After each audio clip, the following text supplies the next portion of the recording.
નમસ્કાર. સરદાર ગુજરાત ડિજિટલમાં મહત્વના સમાચારો પર એક નજર. ડાકોરમાં યાત્રિકોની અવરજવરનો 40 લાખના ખર્ચે બનેલ આઇકોનિક રોડ બિસ્માર બન્યો, ભ્રષ્ટાચારનો આક્ષેપ. નડિયાદ મનપા કમિશનરના પીએ જય ભટ્ટનું માર્ગ અકસ્માતમાં મોત. કારના ચાલકે મોપેડને પાછળથી અડફેટે લેતા સર્જાયો અકસ્માત. મહેમદાવાદના અકલાચાના ખેડૂતને પ્રેમજાળમાં ફસાવી પાલનપુરની યુવતીએ 75.60 લાખ પડાવ્યા. ખંભાતના કંસારી ઓએનજીસી હાઈવે પરથી 25થી વધુ દબાણો હટાવાયા.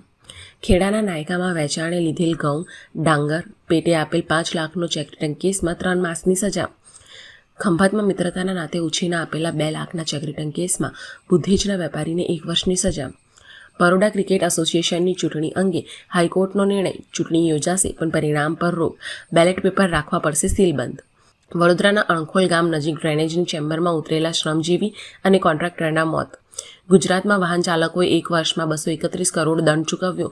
85 લાખથી વધુ ચલણ ફાટ્યા. બોટાદમાં ભત્રીજાએ કાકાને રિવોલ્વર બતાવી રૂપિયા 7 કરોડની ખંડણી માંગી. ફરિયાદ નોંધાવી.